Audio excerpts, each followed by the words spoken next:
চলুন আজকে আমরা একদম জিরো কস্টে একটা ওয়ালমেট তৈরি করব। একদমই ফেলে দেওয়া জিনিস থেকে আজকে একটা ওয়ালমেট তৈরি করেছি আমি। শুধুমাত্র ঘরে থাকা অল্প কিছু উপকরণ দিয়ে এই ওয়ালমেটটা আমি তৈরি করেছি। আপনার ভিডিওটা না দেখলে বুঝতেই পারবেন না যে আমি এটা কিভাবে তৈরি করেছি। আসসালামু আলাইকুম, welcome to purple cooking and craft. এই ধরনের ওয়ালমেট তৈরি করে কিন্তু আপনারা দরজার বাহির অথবা বারান্দাতে অথবা নিজের রুমে ডেকোরেশন করতে পারেন। আমি যখন আমার বেবিকে বলেছিলাম যে মা আমি একটা বহুদিন পেইন্টিং করব, তারপর থেকে আমার বাচ্চা বারবার বলছিল যে মা কখন করবে কখন করবে।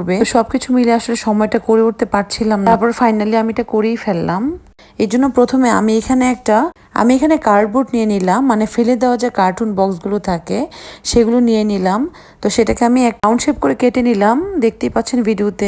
কার্ডবোর্ডের উপরে আমি একটা প্লেট রেখে দিলাম, তারপর এটাকে চারপাশ থেকে কলম দিয়ে এঁকে গোল একটা শেপ দিয়ে নিলাম। তারপর আমি এটা কেচি দিয়ে কেটে নিলাম। এখন আমি আমাদের ক্যানভাসটাকে রেডি করব। আপনারা চাইলে এভাবে দুইটা কার্ডবোর্ড দিয়ে করতে পারেন, তাহলে এটা থিকনেসটা বেশি হবে বা এটা একটু হার্ড হবে। তো এখানে আমি প্রথমে ক্যানভাসটা রেডি করে নিব। তার জন্য এখানে নর্মাল যে আঠা বা গাম থাকে সেটা এই কার্ডবোর্ডের উপরে ভালো মতো স্প্রেড করে দিলাম।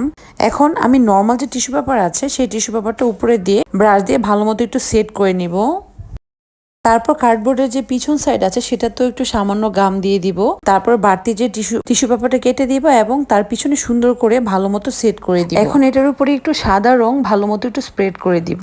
এখন আমাদের ক্যানভাসটা অনেক সুন্দর মতো রেডি হয়ে গেল। তো আপনারা চেষ্টা করবেন এটাকে ভালো মতো একটু শুকিয়ে তারপর এটার উপর পেইন্ট করতে। কিন্তু আমি এটাকে শুকানোর সময় দিইনি, আমি এটা ভেজা থাকতে থাকতেই এটার উপরে আর্ট করা শুরু করে দিয়েছিলাম। তো আমি প্রথমে একটা পেন্সিল দিয়ে কি কি আঁকবো সেটা ঠিক করে নিলাম। তারপর আমি এটার উপরে রং করা শুরু করি। তো সাধারণত বহুদিন পেন্টিং গুলা কিন্তু এই ধরনের কালারই হয়, একটু ব্রাউন কালার, একটু ইয়েলো কালার বা গ্রিন কালার। তারপর আপনারা আপনাদের পছন্দ মতো এখানে পেইন্ট করে নেবেন। আমাদের সবার বাসায় কম বেশি এরকম কালার থাকে, তাদের বাসায় বাচ্চা থাকে, তাদের কাছে কিন্তু এই ধরনের কালারগুলো কম বেশি সবারই থাকে। তাই এখানে আমার আলাদা করে কোনো কালার কিনতেও হয়নি। আমি পেইন্ট করার জন্য আমার বাচ্চার কাছ থেকে কালারগুলো ধার করে নিয়ে এসেছি। আমার কাছে কিন্তু ভালো কোনো পেইন্টের জন্য যে তুলি থাকে সেগুলোও নেই। আমি আমার মেকআপের ব্রাশ থাকে সেটা দিয়েই ভালো মতো একটু কালারটাকে স্প্রেড করে দিচ্ছি। চারপাশে আমি 4টা কালার দিয়ে সুন্দর মতো একটু এঁকে নিলাম। তারপরে এখানে ব্ল্যাক কালার দিয়ে দুইটা পাতা এঁকে দিলাম। আমার কাছে মনে হচ্ছিল যে আমি এখানে একটা মনস্টার পাতা দিব, যেহেতু পাতাটা আমার অনেক পছন্দ। সবশেষে আমি এখানে একটা মনস্টার পাতাও দিয়ে দিলাম।